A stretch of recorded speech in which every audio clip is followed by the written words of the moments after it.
Hola chicos, Física 122.3, el apasionante tema del magnetismo y el electromagnetismo. Nos habíamos quedado diciendo en el vídeo anterior que el, el resultado de que un cuerpo imane o no imane, es decir, que tenga magnetismo, estaba en la estructura íntima, interna, atómica y molecular de los cuerpos. Dice, antes de pasar la corriente, esos imanes elementales, átomos, moléculas, estarían orientados en diversas direcciones. ¿eh? Eh, mm, Congraciándose, iba a decir, unas fuerzas con otras hasta lograr un equilibrio interno. Porque las fuerzas de la naturaleza tienden a equilibrarse poco a poco, a disponerse de forma que se llama en el mínimo nivel de energía, lo que otros llaman entropía, concepto ya un poquito más de pensamiento. Pues estarían orientados estos multi-imancitos pequeñitos en diversas direcciones y sus fuerzas magnéticas respectivas pues se neutralizaban unas con otras. Pero cuando ha venido una fuerza exterior, la de la inducción, al haberles metido en un campo magnético y habérselo hecho sentir mediante frotación o mediante proximidad intensa de un campo magnético, estas fuercitas, por así llamarlas, o estos imancitos, se habrían orientado todos en el mismo sentido. Ya no atenderían los unos con los otros, sino todos responderían a una fuerza externa, y se habrían quedado orientados. Dice, por acción de la corriente eléctrica, los imanes elementales se orientan todos en la misma dirección y sus fuerzas atractivas se suman unas con otras, apareciendo así el magnetismo del acero. Ya sabes que tiene que ser de acero. Otro epígrafe. Dice, idea de campo magnético. Y entonces empieza por el campo magnético terrestre. Ya digo que el concepto de campo, recuerda lo que es un espacio, normalmente limitado, si no hay nada que sea ilimitado, puede ser inmenso, extensísimo, como el campo gravitacional de la Tierra, etc. Pero es limitado. Prueba de ello que cuando sale el astronauta a unos cuantos kilómetros de la Tierra ya no lo nota. O sea, es limitado. La acción de los campos de ese espacio es limitado. Cuando tú te inmersionas en ese campo, si eres una pieza susceptible, porque no todas las piezas son susceptibles de experimentar el campo. Mira, en el campo magnético tú metes una moneda de cobre y ni se entera de que está en un campo. Es decir, es como si la metieras en una piscina y ni se entera de que hubiera agua. Vamos, ni se moja, por así decirlo, ¿no? Pues lo mismo le pasa a la moneda de cobre que se mete en un campo magnético. Ahora, si tú metes una chincheta metálica en el campo magnético, entonces ya ella siente la fuerza que la dirige hacia un lado, hacia el otro, que puede cambiarla, que puede llevarla por variaciones del campo magnético. Es decir, está dentro de un campo magnético. Hemos estudiado hasta ahora dos tipos de campos de fuerza. El campo gravitatorio, que lo puedes encontrar también en la serie de física, y el campo eléctrico, que te dije que era en el 120. Es muy corriente que este último, el campo eléctrico, vaya acompañando de otro, del magnético. Atento, que el campo eléctrico, aquel de las cargas de Coulomb y cuánto energía necesitábamos para llevar una carga desde un campo positivo al negativo, dentro de la electricidad, y lo que establecía la diferencia de potencial, etcétera. Todo aquello era en virtud del campo eléctrico. Bueno, pues dice, es muy normal que el campo eléctrico vaya acompañado de otro, del magnético. Desde el curso anterior, dice aquí, hemos visto la relación íntima entre la corriente eléctrica y el magnetismo, aunque de forma experimental. En este capítulo dice, volveremos a tratar esta relación, pero antes estudiaremos los campos magnéticos. Si sobre un imán recto,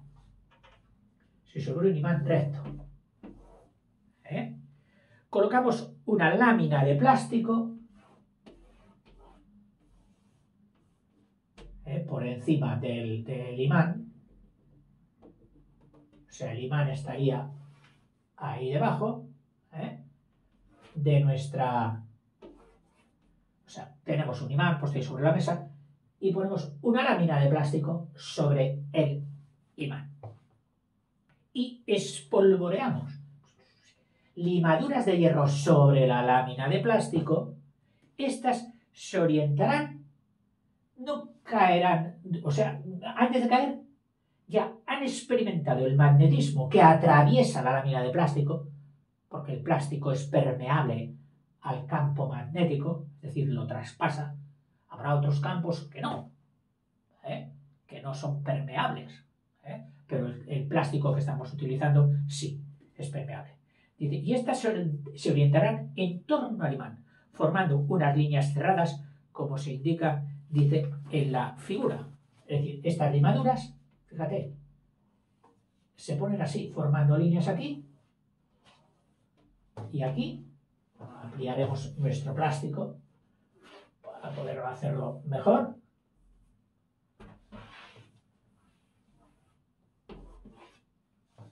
Las limaduras se han orientado así.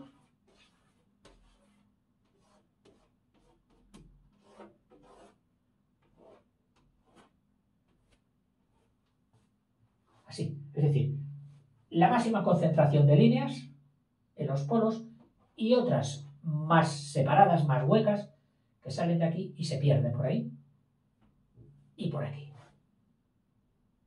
Así se han dispuesto las limaduras, totalmente visibles.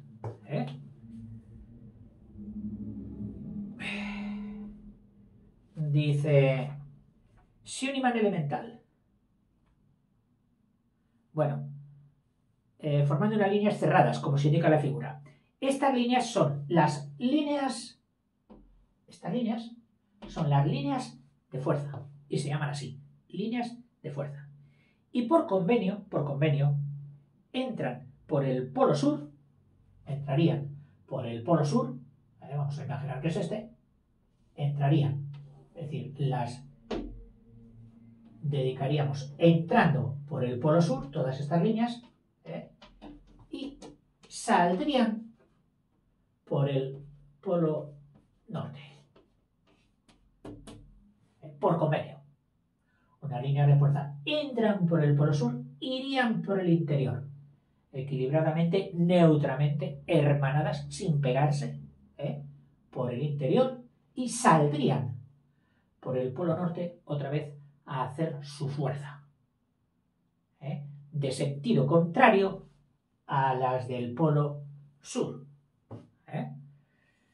El conjunto recibe el nombre de espectro, es decir, fotografía, espectro magnético. ¿Qué es esto? Esta foto, esto es un espectro, una imagen visible, eso es un espectro, una imagen visible. ¿De qué? De un campo magnético. Es la sensibilización, es decir, lo que hemos hecho que nuestros sentidos, sensus, sensible, sentido, capten de esas fuerzas que por otra parte son invisibles. Pero nosotros hemos logrado que veamos su rastro, por dónde pasan y qué es lo que hacen.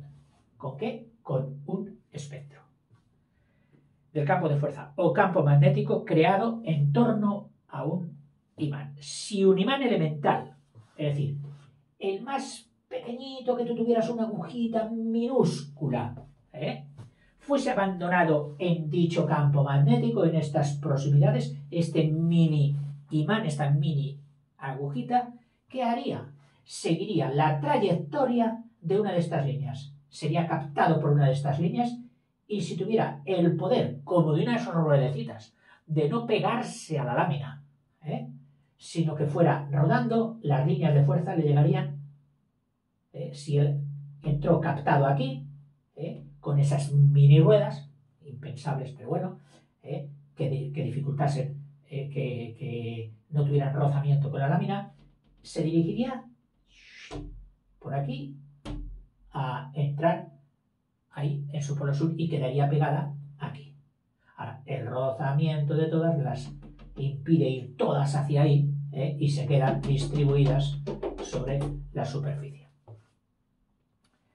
La intensidad del campo magnético, es decir, esto claro puede ser o flojo o fuerte. Y lo diremos más intenso, menos intenso. Y entra el concepto de intensidad.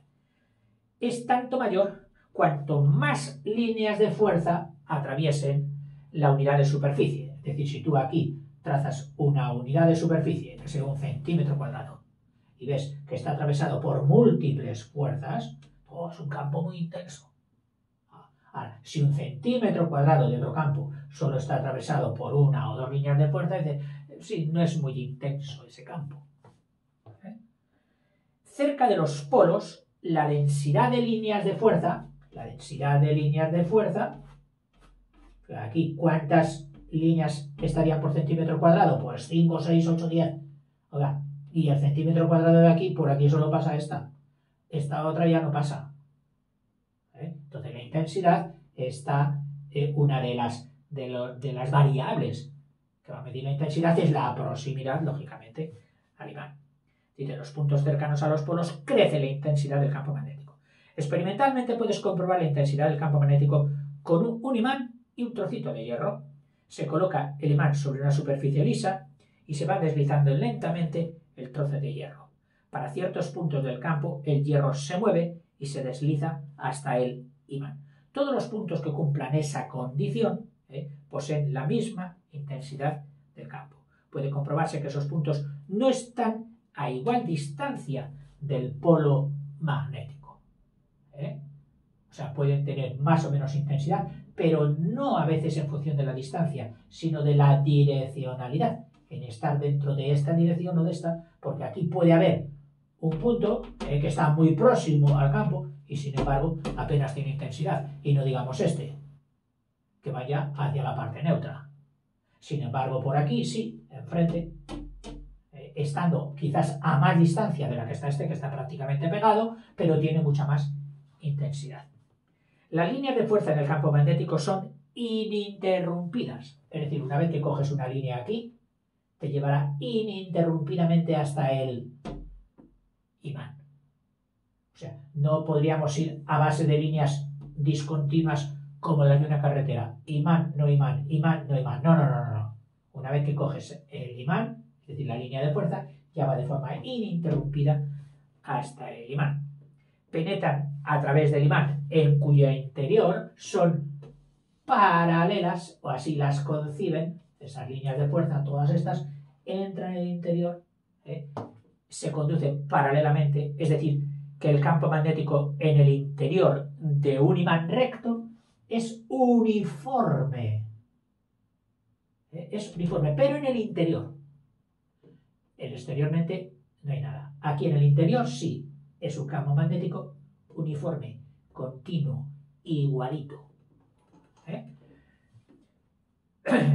¿Y el campo magnético terrestre?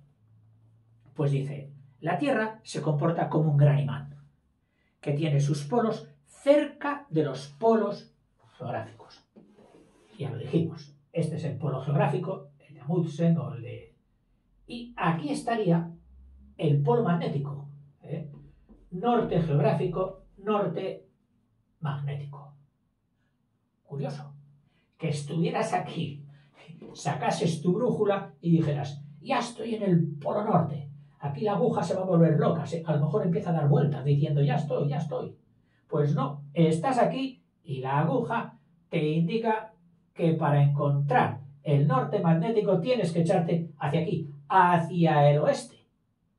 Y unos cuantos kilómetros, porque para que sus líneas, sus meridianos, tanto el meridiano magnético, que yo te digo que lo he llamado meridiano por ser una línea que pasa por un polo, pero normalmente solo se emplea la palabra meridiano para los geográficos. Bueno, pues que es de estos grados, mira, 17 grados, ¿ves? Te lo dije, le digo, creo que son de 17, pero no, 17 grados hacia occidente, Esto sería occidente, esto sería oriente, es decir, este sería el oeste, internacionalmente representado por la letra W, el west, y aquí el oriente representado por la de este, y aquí, claro, nuestro sur. Dice, un imán puede girar libremente sobre un eje vertical, aguja magnética, orienta su polo norte hacia el norte geográfico. Ya lo dijimos. La aguja, si puede girar, sin rozamiento, orienta su norte hacia el norte de la Tierra. Su polo sur se orienta pues 17 grados, lo mismo, 17 grados, pero ahora ya hacia levante, hacia el este. Este se orienta a 17 grados hacia el oeste y este polo se orientaría con respecto al terrestre, al meridiano terrestre, pues 17 grados hacia aquí. Oiga, y entonces cuando van con la brújula y el mapa, tienen que tener en cuenta esto. ¿Y tanto? Es decir, que un navegante, un caminante que utilizara solo la brújula, al estilo antiguo, porque ya todos utilizamos los GPS, pues tenía que tener en cuenta ese ángulo, el ángulo que llamaban de declinación. Dice, por tanto, el sur magnético de la Tierra está cerca del sur magnético de la Tierra estaría cerca del norte geográfico. Es decir, para que no son... A ver, te leo. Dice, un imán que pueda girar libremente sobre un eje vertical, aguja magnética, orienta su polo norte hacia el norte geográfico. Su polo norte, al que hemos pintado de negrito en la brújula, lo orienta hacia el norte geográfico, pero desviándose unos 17 grados hacia occidente. Su polo sur se orienta 17 grados al este del sur geográfico. Por tanto, el sur magnético de la Tierra,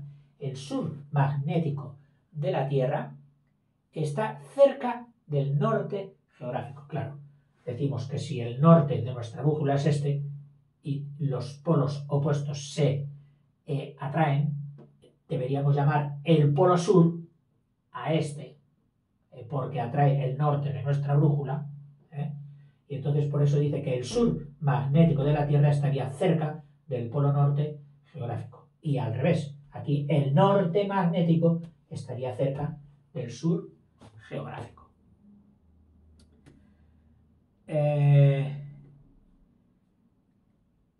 Y esto ya lo dejamos, lo de la Tierra. Por supuesto, hay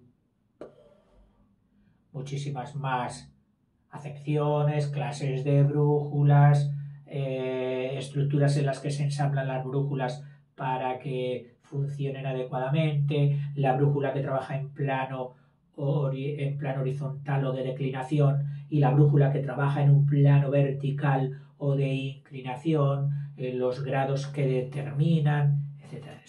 Y luego otras brújulas que iban y supongo que siguen yendo en los barcos y en los aviones, sobre todo, para que trabajen independientemente de la inclinación del avión o de el bamboleo del barco, y entonces están como encastadas en un sistema que tiene el mismo nombre que la suspensión, que la transmisión de algunas motos y de algunos coches, la transmisión Cardan, que se llama. Yo también había oído hablar de los giroscopios, que están basados en el aparato que permite ver el giro y la orientación respecto de la Tierra en condiciones de extremo movimiento. Pero eso ya... para ti. Y el Google. A ver, establecimiento experimental del campo creado por una espira y por un solenoide. Punto. Electroimán. Y aquí viene uno de los inventos más decisivos de nuestros 2 últimos siglos. Primero, una vuelta de hilo conductor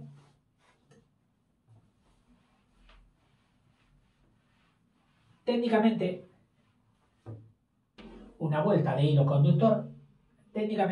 no la llaman vuelta. Claro, esta debería pasar así y luego así. Y aquí tendríamos solo una vuelta. La corriente eléctrica, si la hemos metido así, pues vendría por aquí, por aquí, por aquí, por aquí, habría entrado por aquí y sale hacia ahí. Esa sería la corriente eléctrica. Pero claro, esto lo han llamado espira. Y tú dirás, pues es una vuelta. Ya.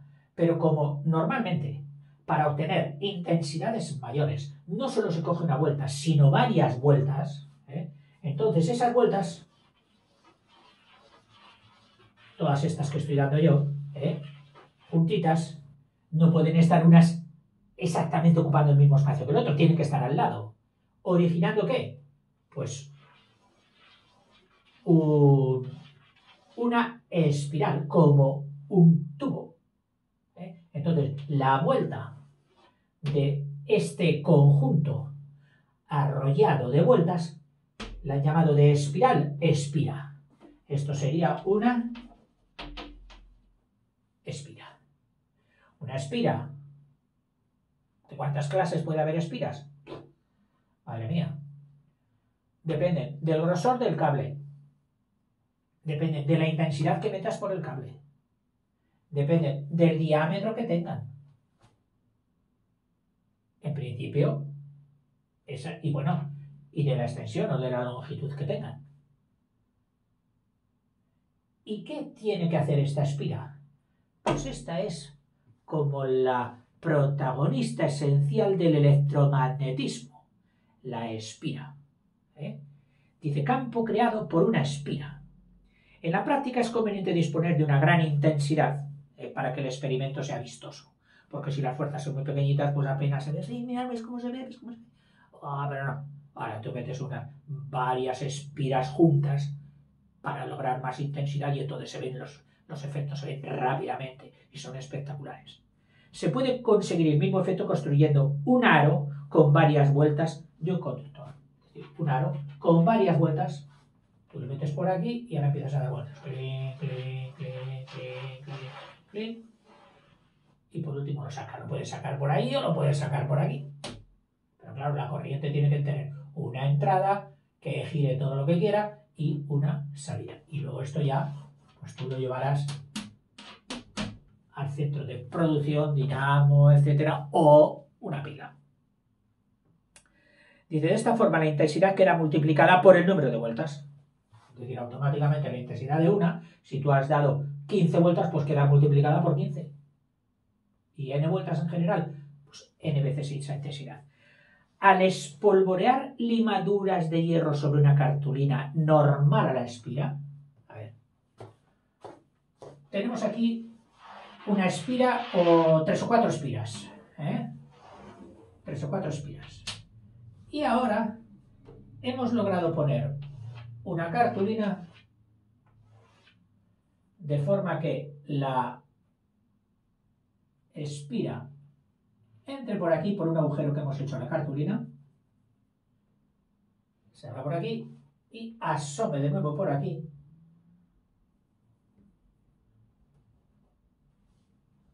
A ver.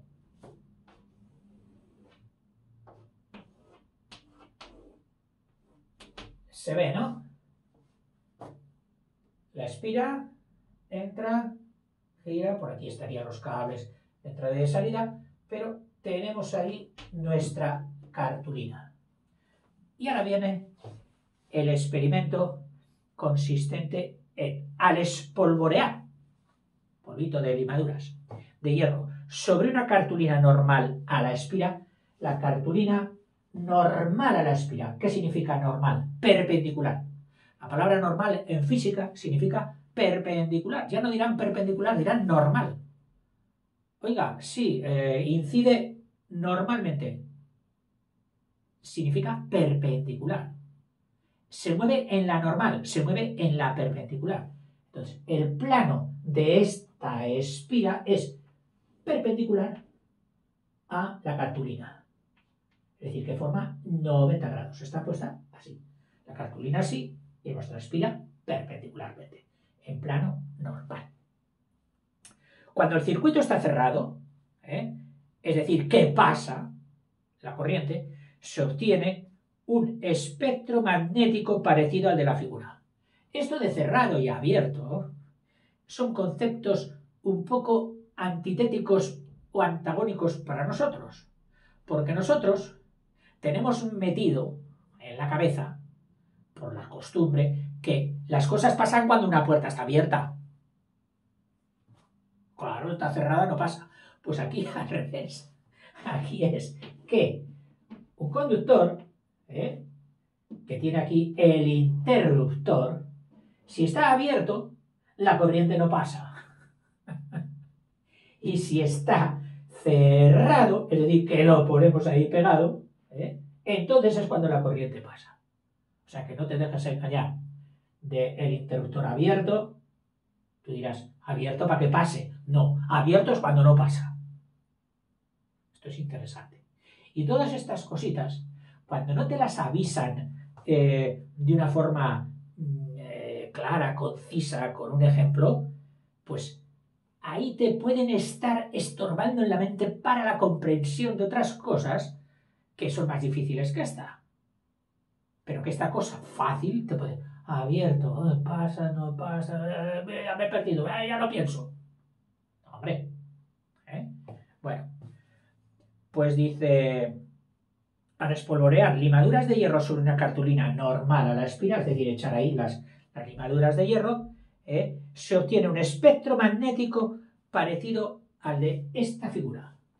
Es decir, las limaduras se han colocado todas aquí,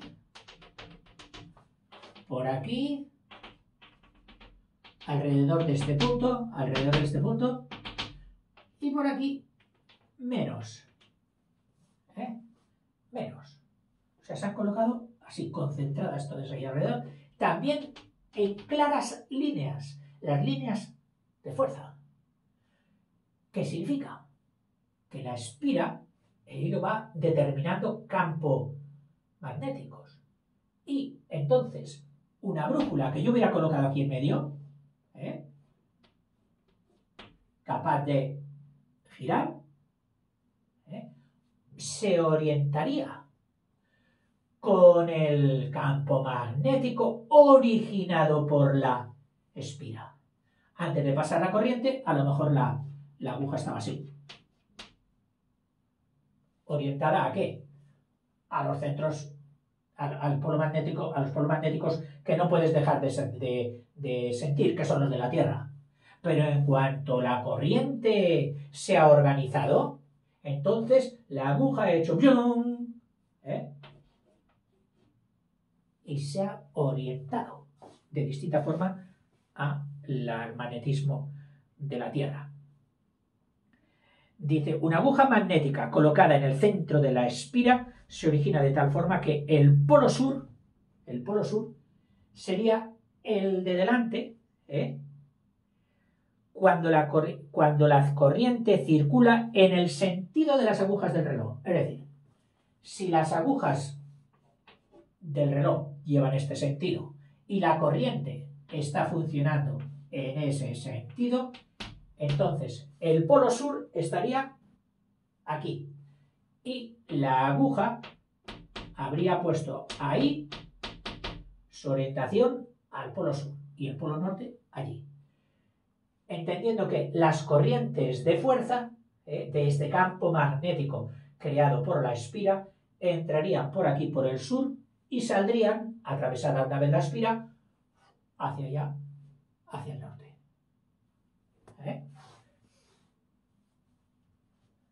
La aguja magnética colocada tal, cuando la corriente circula en el sentido de los huesos.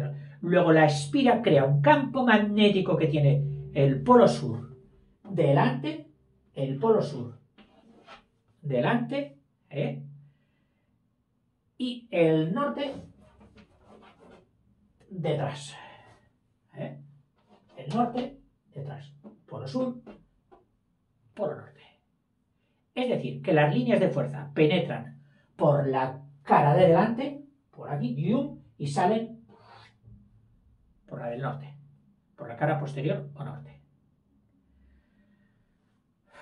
¿Cómo se nos pasa el tiempo? Claro, Existe la posibilidad de que hiciéramos vídeos de 1 hora, vídeos de 1 hora y media, de 2 horas, también. Pero cualquier día de esto nos cierran el YouTube. Dicen, oiga, ustedes están abusando. Bueno, te emplazo para dentro de un ratito o cuando puedas. Hasta ahora.